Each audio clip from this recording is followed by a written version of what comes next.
Halo teman-teman, jumpa lagi dengan aku, Linda. Kita lanjut ke bab 2B ya.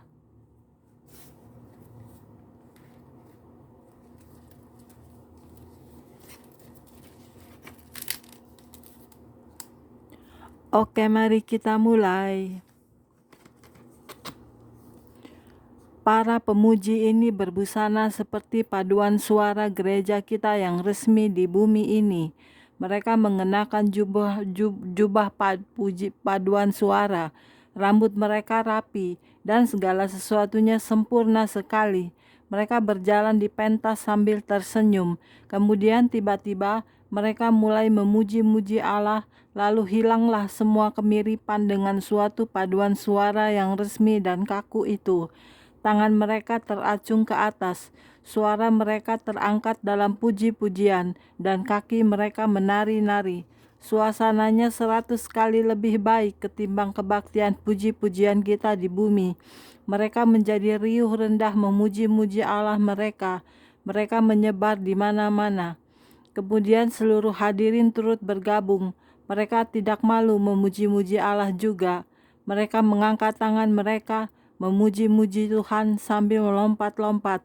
Segala sesuatu di dalam diri mereka memuji-muji Tuhan. Tampaknya kebaktian puji-pujian yang non-stop ini berlangsung selama 2 jam, tentu saja tanpa ada yang memimpin.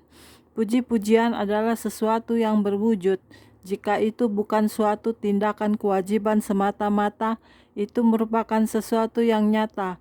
Itu dapat dilihat. Saya melihat semua pujian tercetus naik dari mulut-mulut hadirin sebagai suatu uap kuning yang terang bercahaya dan berkumpul di puncak gedung.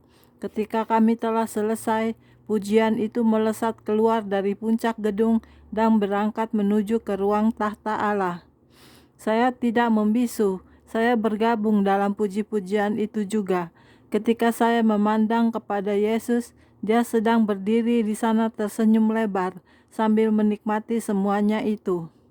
Segala sesuatu dilakukan dengan sopan dan teratur. Segala sesuatu, tiada kenaikan suara yang mati.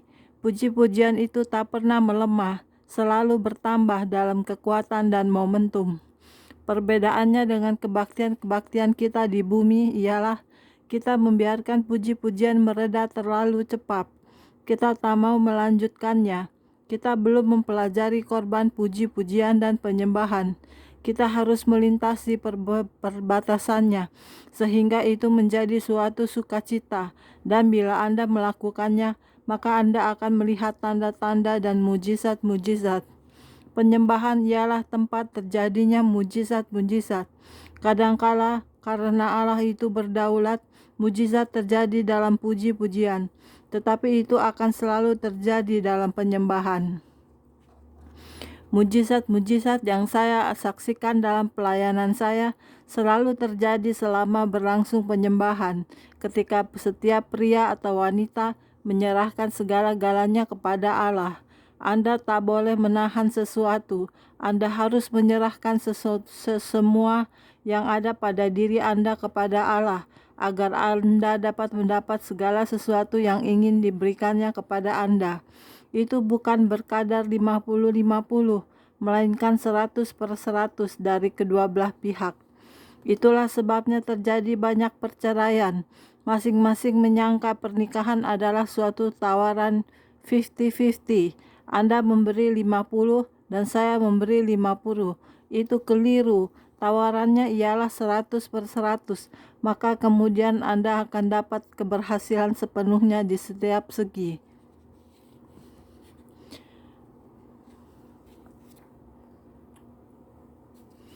Para orang kudus menyerahkan 100% dari mereka dalam segala hal. Mereka menikmati kebaktian sepenuhnya dan mereka tak sabar menunggu untuk kembali kepada kebaktian selanjutnya.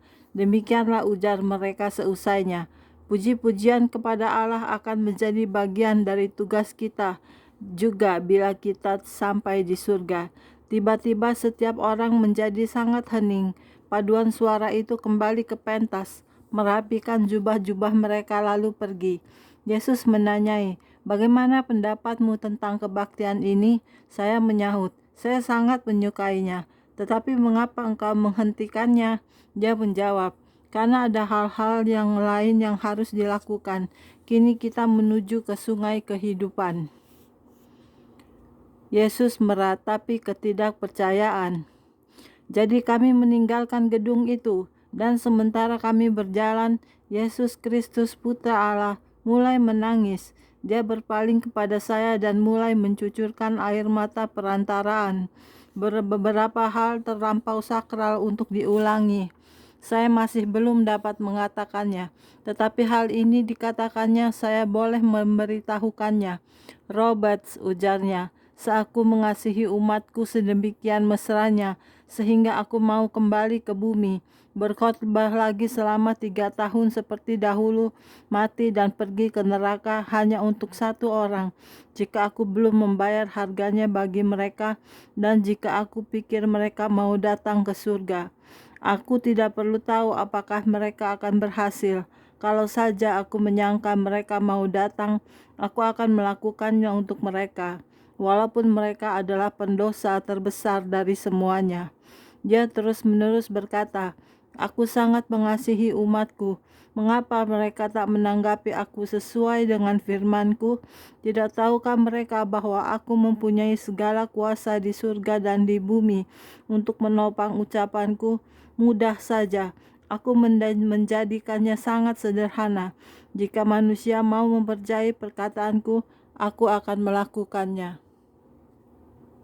Kemudian dia menangis dengan sedih dan berkata, aku tak mengerti mengapa umatku percaya bahwa aku akan berbuat sesuatu, tetapi bila itu tidak terjadi pada waktu yang mereka tentukan, mereka mulai meragukan sabdaku. Kalau saja mereka mau percaya dan berkata dengan keyakinan bahwa aku akan melakukannya, aku akan melakukannya pada saat yang tepat. Yesus menangis karena ketidakpercayaan kita. Hatinya terluka karena ketidakpercayaan kita. Saya juga menangis karena ketidakpercayaan saya. Saya baru berumur 8 tahun, tetapi saya tahu arti ketidakpercayaan dan betapa itu melukai hati Yesus.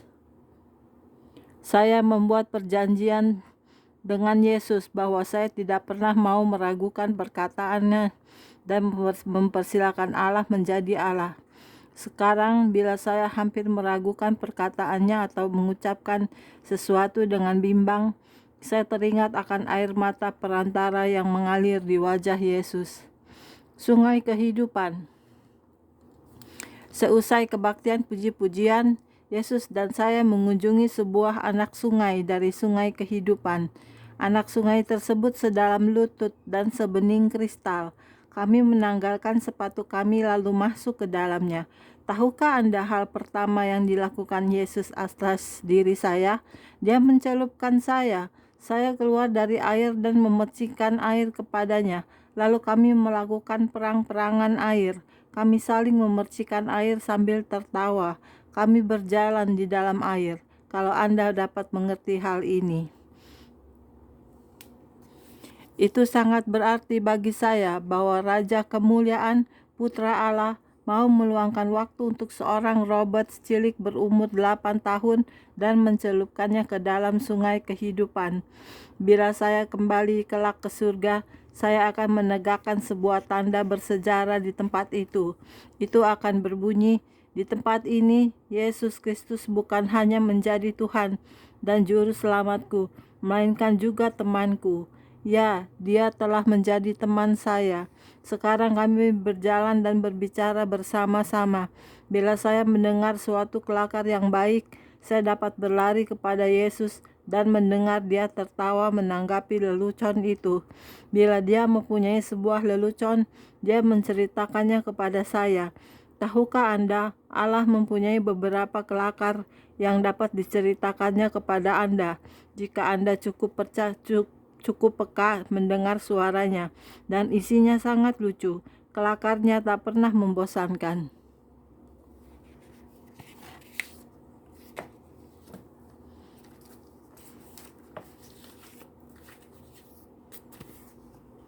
Oke, sekian dulu untuk hari ini videonya ya. Kita lanjut ke video berikutnya. Jangan lupa subscribe ya. Terima kasih. Tuhan berkati kita semua. Amin. Bye-bye.